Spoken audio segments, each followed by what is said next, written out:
Hi, John, Dennis, thank you so much for joining us from Dragonfly Energy. We're very excited to have you at our battery technology conference. And thanks for setting aside the time for our investors. Happy to be here. Absolutely. So for investors on the street that aren't that familiar with Dragonfly, would you mind just giving us a brief overview of the company and what it does and where it's going? Absolutely. We are a lithium-ion battery technology company, and we've developed uh, processes to manufacture cells. We've developed ways to apply these processes to a variety of different cell chemistries, including solid-state electrolytes. We can basically make any type of lithium-ion cell, chemistry agnostic. So that's what we do technology-wise. But we've also driven a business that has been historically profitable for us, which is a pack assembly business. Under the popular brand Battleborn Batteries, we became very big in the RV industry and managed to transform this industry away from lead acid batteries and towards lithium-ion deep cycle batteries. We've been historically very, very successful at this. We've expanded to some other vertical markets, including stationary storage and marine markets. At the same time, the technology work has been kind of stealth. So we're very well known for the RV business that we've garnered over the years, but we are much more than that. We're looking to share that story as well. Yeah, excellent. We've covered the company for some time now. We tend to think of it as a exciting new technology battery company that also has this play on next gen battery technology that's under development. So very exciting there. You mentioned that you've become very well known in the RV space. Certainly, there's RV, there's maritime, there's a variety of other call it use cases for your lithium ion batteries. But let's focus on RV for a second. So sales in that market have slowed over the past year. How do you see that market evolving in 2024 as we take stock of the year to come? Well, I think that we've bottomed out here.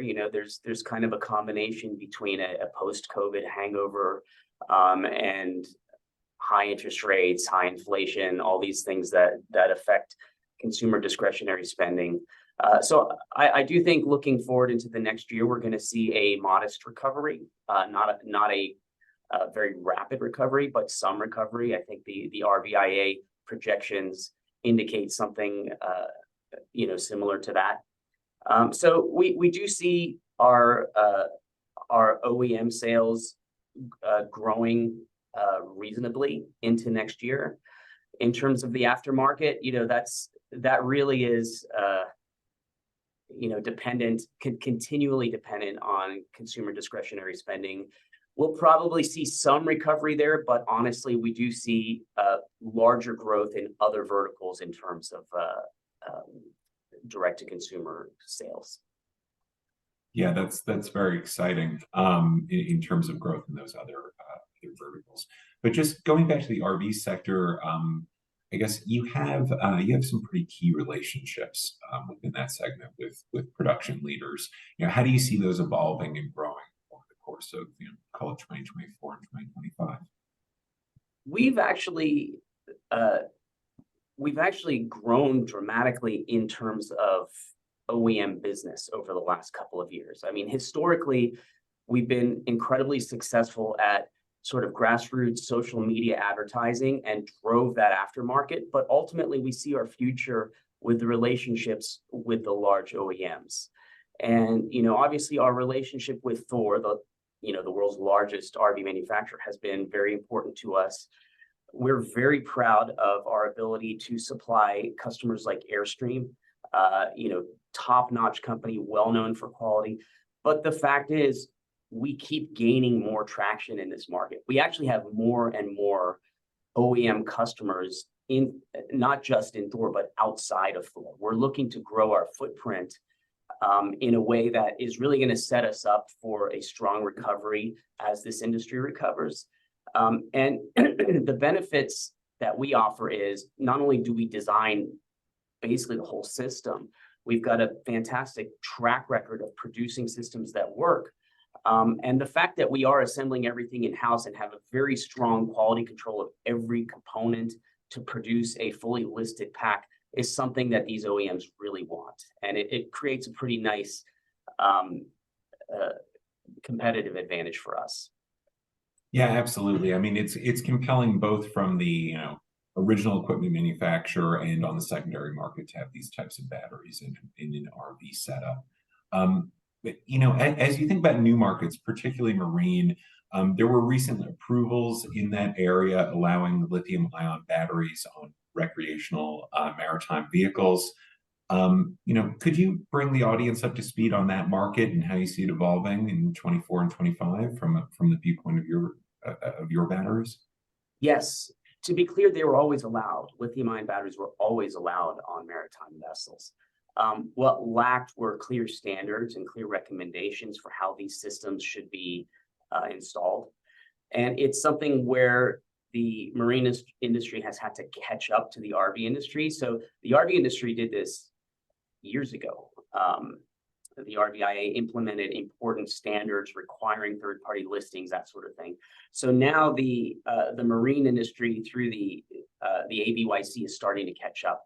So last year there were some published recommendations that do require things like third-party standards and how to adhere to manufacturer recommendations and that sort of thing. And so now that there are at least clearer standards, importantly, the insurance companies are starting to take note because now they can point to something that says, okay, your lithium-ion batteries are installed according to some standard, and therefore they feel more comfortable to insure the boats. So it's really the insurance industry and how boats that have lithium batteries are insured that has historically, I would say, capped the growth into the marine market. And now that these standards are in place, we expect the growth in the marine market to accelerate.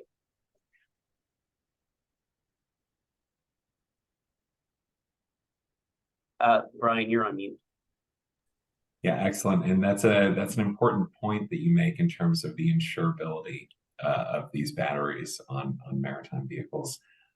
So you mentioned other opportunities, other use cases for the battery. Could you maybe go into your heavy-duty trucking opportunity? Because that seems to be an area of the business that's underappreciated by investors. It is. Well, it's new for us. It's something that we've really been getting into over the last year. And when you get into the heavy-duty trucking market, it's important to note that it takes some time to develop this market because we really do have to not just continue this educational campaign as to the benefits of lithium-ion batteries, but we need to get these systems out on the road and get these fleets to test the systems. So the fact is it took some time to convince them to take some trucks off the road, put our batteries in and start running some pilots. So it really is important to note that we have a large number of pilots going on right now, and they've been going on, I think the longest one is going on 9 months now. So we are getting all of the data to prove that the reason this is such an important upgrade for truckers is that you actually save money. So this is unlike RVs and boats where we're sort of selling a luxury item. This is a pure ROI play.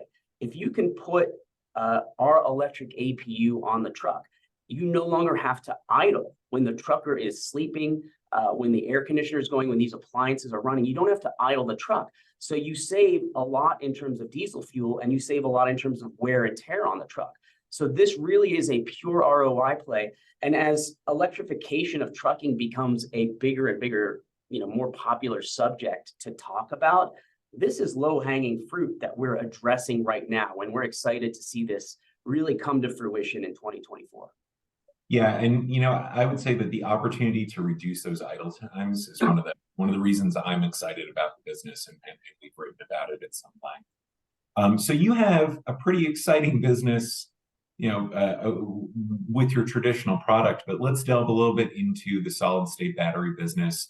What do you see as the key catalysts there? How do you feel about the adoption curve? And could you just bring people up to date on where you are and where you're going?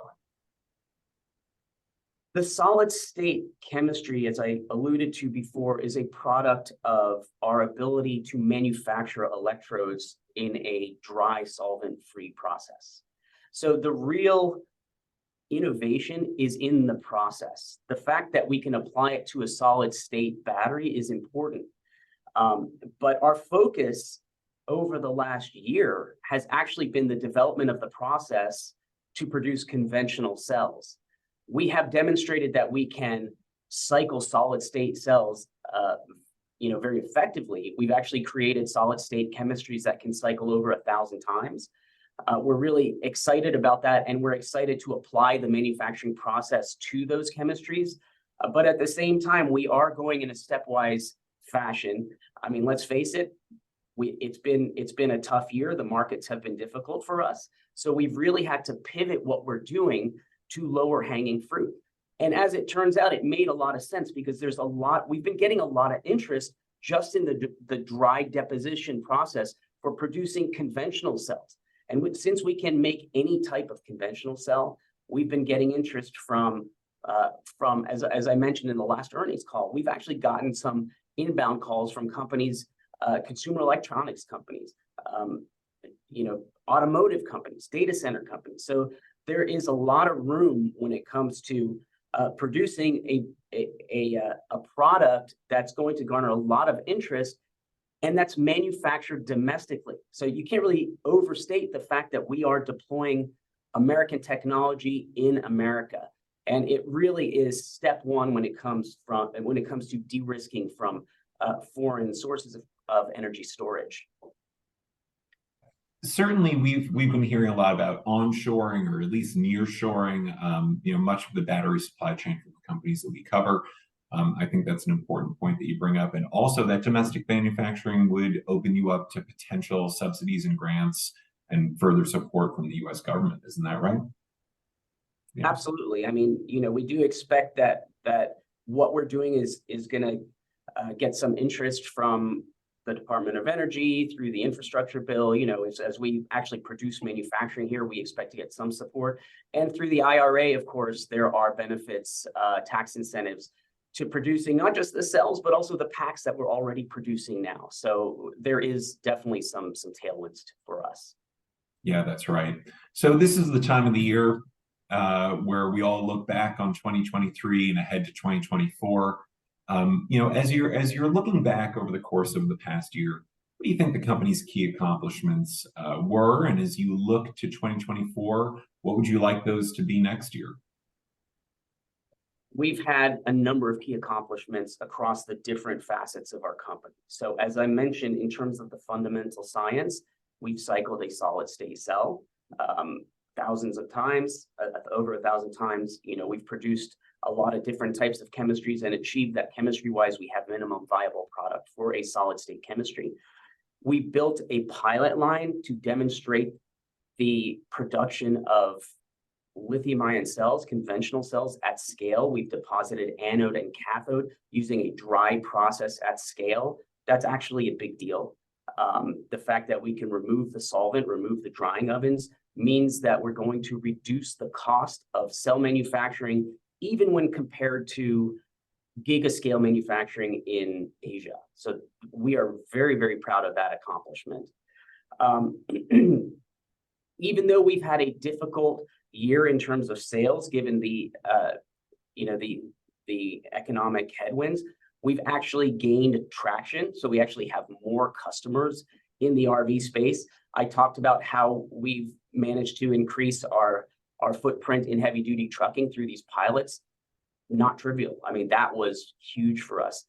And finally, we actually delivered samples this year of our Dragonfly intelligence product. So we are now in the business of monitoring and wirelessly determining the state of charge, the state of health of our battery packs.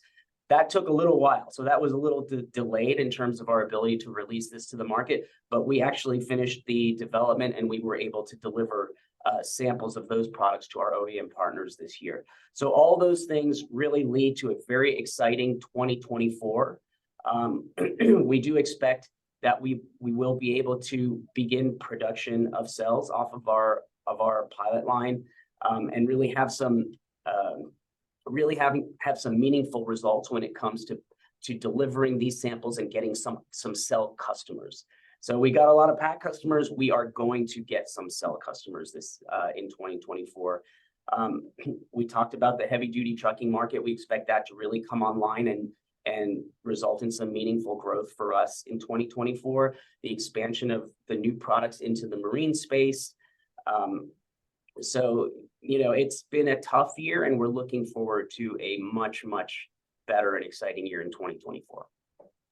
Great. That's an exciting outlook for 24. Now, thank you so much for joining us today. You've been very generous with your time. I think this has been very helpful for our investors, and we look forward to having you again soon.